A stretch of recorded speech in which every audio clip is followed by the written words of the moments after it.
একবার একটা ইসলামী স্কলারকে প্রশ্ন করা হয়েছিল, আচ্ছা আচ্ছা আপনারা বলেন তো ইসলাম, আপনারা তো বলেন যে ইসলাম ধর্ম একটা ইউনিভার্সাল রিলিজিয়ন। ইসলাম ধর্ম যদি ইউনিভার্সাল রিলিজিয়ন হয় তাহলে আপনারা মক্কা শহরে হিন্দুদেরকে ঢুকতে দেন না কেন? Is it a violation of your universality? তো তিনি বলছেন আচ্ছা ঠিক আছে, আচ্ছা আপনি কোন দেশের নাগরিক? বলছেন আমি বাংলাদেশের নাগরিক। আচ্ছা আপনি বাংলাদেশের নাগরিক হিসেবে আপনি বাংলাদেশের সব জায়গায় যেতে পারেন? না আমি তো যেতে পারি। বলছে ক্যান্টনমেন্টে যেতে পারেন? না ক্যান্টনমেন্ট যেতে পারি না। বলছে কেন যেতে পারেন না? তারা ঢুকতে দেয় না। তাহলে আপনি তাদের বিরুদ্ধে মামলা করেন, you can sue against him, যে আপনাকে কেন ঢুকতে দেয় না? কারণ you are citizen of Bangladesh, you have right to enter and exit every place of Bangladesh. তাহলে আপনি কেন ঢুকতে দেন? তারা আপনাকে ঢুকতে দিচ্ছে না। তখন বলছে না এটা করা যাবে না। তো তিনি বললেন ক্যান্টনমেন্টে তারাই ঢুকতে পারবে, তারা দেশের জন্য জীবন দিতে পারবে।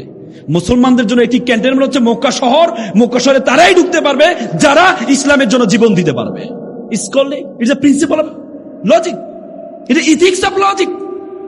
একটা নাস্তিক প্রশ্ন করেছে, আচ্ছা আপনার আপনি আমাকে দুটি প্রশ্ন উত্তর দিতে বললে আমি আপনার ইসলাম মেনে নিব।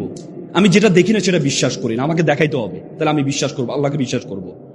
দ্বিতীয় হচ্ছে আপনারা বলেন শয়তান আগুনের তৈরি, তো শয়তানকে নাকি জাহান্নামে আগুনে জ্বালাবেন, তো আগুনের তৈরি শয়তানকে আগুনে জ্বালালে তো সে তো শক্তিশালী হবে, তাকে কেন আপনারা আবার আগুনে জ্বালাবেন? তখন তিনি কি করলেন, তাকে ইট দিয়ে একটা বাড়ি দিলেন। এই তো নিচে দেখলো, এই তো আপনাদের মুসলমানদের সমস্যা, আপনারা না পারলে হয়তো ইট দিয়ে বাড়ি দেন আর না হলে বোমা মারেন। বলছে আপনি কি ব্যথা পেয়েছেন? অবশ্যই ব্যথা পেয়েছে। কোথায় পেয়েছেন? এখানে পেয়েছে। দেখান তো ব্যথাটা। ব্যথা কি দেখানো যায়? ব্যথা তো অনুভব করা যায়। তো তিনি বলেন একটু আগে আপনি বললেন যেটা দেখেন না সেটা বিশ্বাস করেন না, আপনি এটা কিভাবে করলেন? বলছে আপনি আসলে ব্যথা পেয়েছেন? অবশ্যই ব্যথা পেয়েছি।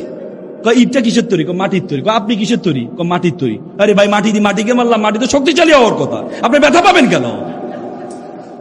আপনি ব্যথা পাবেন কেন? It's logic, it's the principal of logic, it's the ethics of logic. আপনি লজিক্যাল হইতে হবে।